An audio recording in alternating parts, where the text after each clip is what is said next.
मित्रांनो, शालिनी भक्तिसागरमध्ये तुमचे मनपूर्वक स्वागत आहे। तर मित्रांनो, आज आपण या व्हिडिओच्या माध्यमाने ऐकणार आहोत स्वामी समर्थाचे 108 नाव।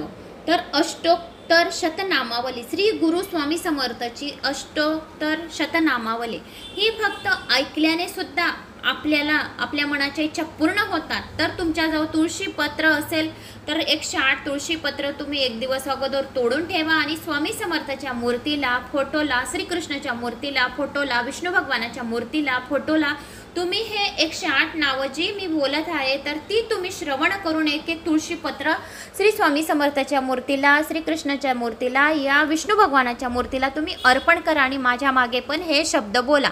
म्हणजे तुमच्या ज्या काही मनातल्या इच्छा असतील त्या पूर्ण होतील, आपले सर्व पापांचे नाश होऊन आपल्या घरातील दरिद्रता दूर होईल, महालक्ष्मी आपल्या घरात वास करेल।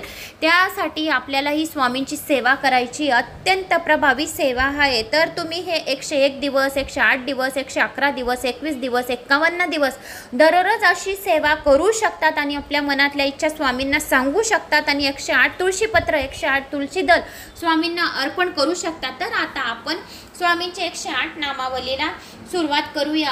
अष्टोत्तर शतनामावली। तुळशी पत्र स्वामी मूर्तीला नक्की घाला। श्री स्वामी समर्थाय नमः। ओम श्री महाविष्णुवे नमः। ओम श्री विश्वपालकाय नमः। ओम महादेवाय नमः। ओम विश्वमूर्ते नमः। ओम परमेश्वराय नमः। ओम कामधेनु रूपाय नमः। ओम दीनानाथाय नमः। ओम करुणासागराय नमः। ओम अवधूताय नमः। ओम भरतखंड निवासिन्यै नमः।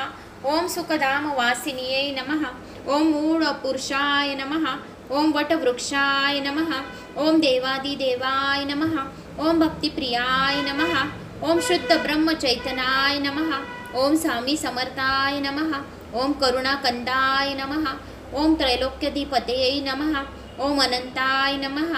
ओम दंतनगर वासिन्यै नमः। ओम अक्कलकोटवासिन्यै नमः। ओम त्राताय नमः। ओम कलयुगी इच्छितदाताय नमः। ओम संसाराय नमः। ओम संसार शमनाशकाय नमः। ओम विश्वविराट स्वरूपाय नमः। ओम भक्तवत्सलाय नमः। ओम मृत्युंजयाय नमः। ओम कल्पवृक्षरूपाय नमः। ओम दयासागराय नमः। ओम पतितपावनाय नमः। ओम त्रिविध तापनाशकाय नमः। ओम चतुर्धाम वासिन्यै नमः। ओम योग क्षेम वाहिने नमः। ओम दाताय नमः। ओम मोक्षदाताय नमः। ओम श्रीपतिये नमः। ओम शिव विष्णु रूपाय नमः। ओम ब्रह्मज्योति रूपाय नमः। ओम पुराण पुरुषाय नमः। ओम दिगंबराय नमः। ओम सत्य ज्ञान रूपाय नमः। ओम श्री गुरु स्वयं दत्ताय नमः। ओम शेषनारायणाय नमः। ओम सदाशिवाय नमः। ओम त्रिमूर्ति रूपाय नमः। ओम विश्वात्माय नमः। ओम मंगलमूर्तिये नमः। ओम त्रिकाल ज्ञानाय नमः। ओम अयोनि संभवे नमः। ओम मूलाधाराय नमः। ओम विश्वसूत्रधाराय नमः। ओम जगन्नाथाय नमः। ओम अच्युतानंदाय नमः। ओम क्षमामूर्त्यै नमः। ओम आदिनारायणाय नमः। ओम संगगुण निर्गुणाय नमः। ओम विश्वव्यापकाय नमः। ओम प्रकृतिपुरुषाय नमः। ओम सर्वसाक्षीभूताय नमः। ओम देवरूपाय नमः। ओम सर्वसौख्यदायिकाय नमः। ओम वरदमूर्त्यै नमः। ओम कर्मफलदाताय नमः। ओम अजानुभाव्यै नमः। ओम अनंतसिद्धकाय नमः। ओम कोटि ब्रह्मांड नायकाय नमः। ओम नृसिंहभानाय नमः। ओम क्षीरसागर वासिन्यै नमः। ओम प्रपंच परमार्थ रूपाय नमः। ओम सर्वेश्वराय नमः। ओम स्वयं सिद्धिकाय नमः। ओम विश्वकुटुंब वत्सलाय नमः। ओम त्रैलोक्यनाथाय नमः। ओम त्रैगुणरहिताय नमः। ओम दश अवताराय नमः। ओमकाराय नमः। ओम चतुर्युगी अवताराय नमः। ओम यज्ञ रूपाय नमः। ओम अनंत शीर्षाय नमः। ओम अनंत भुजाय नमः। ओम पुण्यस्मरणाय नमः। ओम पूर्ण ब्रह्म रूपाय नमः। ओम भवसागर तारकाय नमः। ओम पूर्णधामाय नमः। ओम शांतिसागराय नमः। ओम द्वादश आदित्य जननीय नमः। ओम वटपत्रशयनी नारायणाय नमः। ओम विश्वसंसाराय नमः। ओम प्रतिबिंब रूपाय नमः। ओम संकल्प दिशदाकाय नमः। ओम विश्वकाल चक्रपूर्ण विरामाय नमः। ओम सकल तीर्थ रूपाय नमः। ओम सर्वेश्वराय नमः। ओम अधर्मनाशकाय नमः। ओम त्रिभूतारकाय नमः। ओम विश्वंभराय नमः।